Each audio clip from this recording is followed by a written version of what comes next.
Today we're going to talk about how we put our style together. Hey dolls, welcome back. I am going to tell you about the things that I have done, the little things that I changed to always look put together. Today I'm going to be drinking some homemade ginger beer that I added club soda to. I like that fizzy feeling. Now first I want to say to you that I didn't get up one day and all of a sudden figured it out. I had to do little things over time, little habits, little tricks that I've used and I've seen over the years from other women on the internet, and just curate something that would be best serving for me. I'm going to break it down into 5 different areas. The first thing I did was I went through my wardrobe. I curated my wardrobe in such a way because it was the biggest thing for me, and I think it would have been the most expensive. I wasn't right about that actually.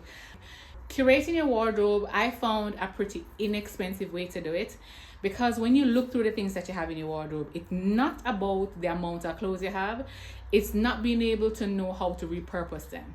The first thing I did was to declutter. I took out all the things that did not serve me, that did not fit my style, that was ripped, torn, I had too long, that did not fit anymore.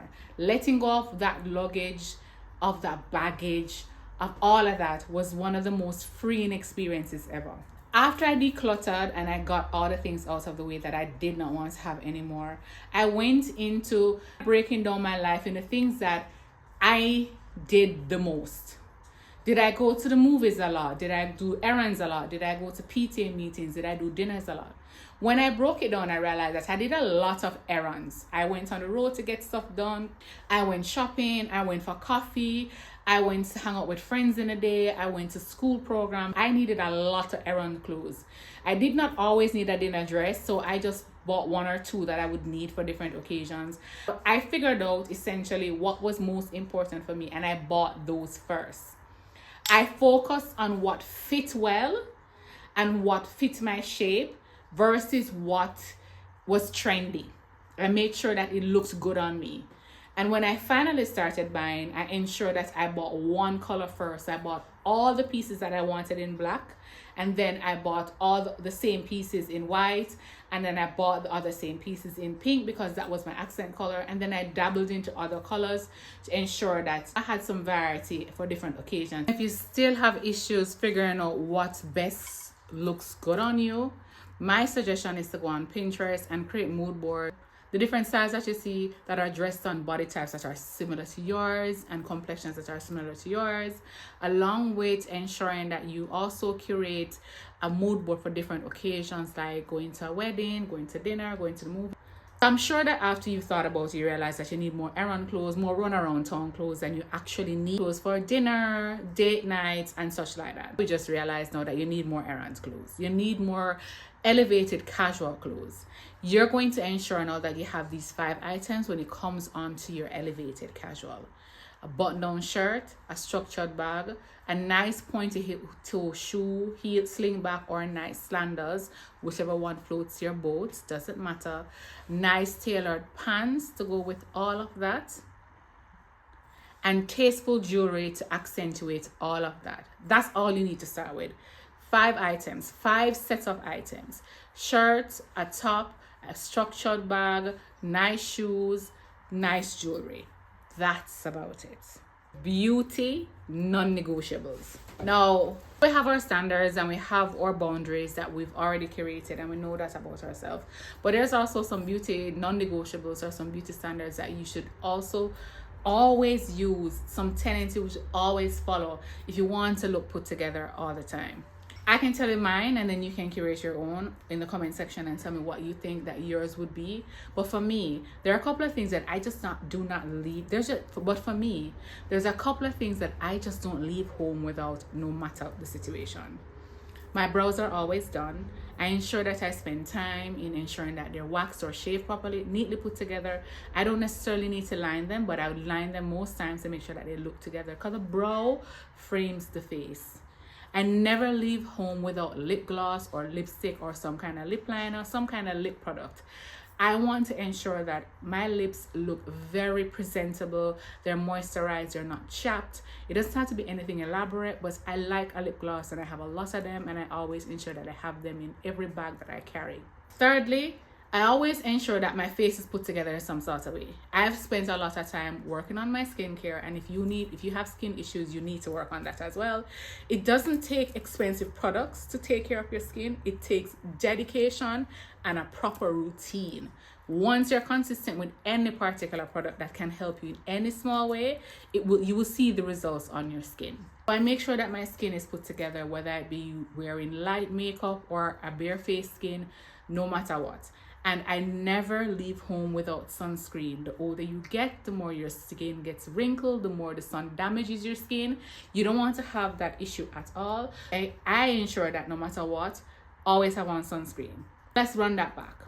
That is my brows down, lip liner, face already put together. I also don't leave home without perfume. It doesn't necessarily have to be anything high-end.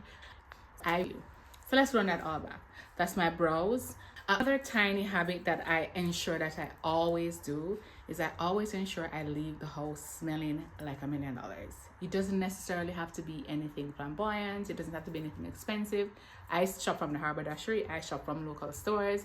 I use essential oils. It doesn't matter what it is, as long as it's something that it doesn't have to be high end, as long as it's a scent that appeals to you. So I never leave home without smelling like I am worth $1 million. Another small thing I did was to ensure that my nails were always done. It doesn't necessarily have to be tips. I wear Gel-X nails now and I do them myself. Press-ons, just polishing your own natural nails, that can work wonders for elevating your entire look. It pulls everything together. I try to use red tones, burgundy tones, neutral tones, but it doesn't really matter if you want to get into bright nails or not, as long as you make sure that it's something that you focus on. Your nails, your toes are done all the time. Another small habit that I did that really, I didn't even know it was going to be working for me that well until I saw the effects of it bleed over into other areas. Journaling. Even if you don't journal every day, which sometimes it doesn't happen because life happens, if you journal once or twice a week, that will bleed over into you being more organized and more productive. Because once you're writing down your thoughts, you're going to start having ideas, or you're going to start having to-do lists. So you're going to start having things that you want to jot down separate from just your emotions. When you get deeper into journaling, you even start having 2-3 different journals for your wins, things about your emotion. You want to have plans and ideas. You might have different journals for different things. But when you journal and you kind of get into that space of always trying to write down things and always trying to ensure that your thoughts are gathered, you want that whole thing to bleed over into your life. You want to now organize your life. You want to organize your time. So you start to jump into your calendar and putting on things that you remember, writing to-do lists. You're going to use your reminder apps on your phone. You'll get into bigger products like Structured and Notion. Journaling bled over into that for me. So if you haven't started doing that, just start small. You can start by putting a reminder on your phone to just journal once or twice a week and just start doing it. Just make sure that when you see that alarm, you actually get into doing it. One habit that I got into that you might think it's not even that of a big deal is curating time, scheduling time for myself. I blocked out 5 to 7 on my calendar when I was working at home, and that's how it started actually. When I was working at home, I started to block out 2 hours after I finished work. So once I finished work at 5, I blocked out 2 hours for just my time. I would play jazz music, I'd read a book, I'll call a friend, I'll watch TV, I'll watch some YouTube, whatever it is that I wanted to do for myself in that time, I did it. I was unapologetic about it. I would turn off my phone, my notification. I would talk to my kids to make sure that they understand that I needed this time. It was mommy time. I explained to them why I needed this time and why they shouldn't interrupt me. I did all of that because I realized that I could not be who I needed to be for anybody if I could not have time and thought myself important enough to find time for me after a to do was create soft moments in my home for myself. So I went on my calendar and I blocked out from 5 p.m. to 7 p.m. quiet time. I spoke to my children about it. I sent messages to persons who are in my circle, my family, and I turned off my phone and all my notification. So during that time, I would do cool things, or things that I consider to be cool. I'd light a candle, play jazz music, I'd listen to a podcast, I'd watch something on YouTube, I would doom scroll, I'd read a book. I'll do whatever I needed to do during those 2 hours to ensure that I was able to pour back into the people around me because I have poured back into myself. That was one of the hardest things for me to do. Being able to understand that I needed to. And you must be wondering how this ties into you putting yourself together. If you can carve out time for yourself 2 hours every day to work on your mental health and get back to center, you can find the time to do your brows, curate your wardrobe, do your makeup, bring back spend time on making sure that you're put together, your clothes fit well, you smell nice, you have the right jewelry and shoes to accentuate your entire outfit. That whole thing with finding time for yourself ties in directly to how you put yourself together, because I 100% believe that there's no ugly people. They're just persons who don't want to spend the time to put themselves together.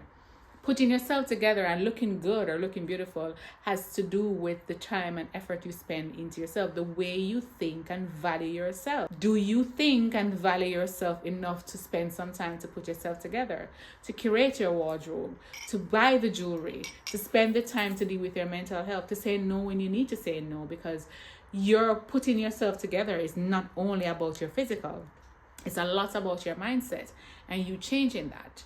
So I know that was a little bit hard to hear for some of you, and I know it might have been a little bit rough, but it's with love, Ceta. It's gonna be a little bit about ensuring that you understand where I'm coming from, and you need that slap to say, I need to really do this to myself.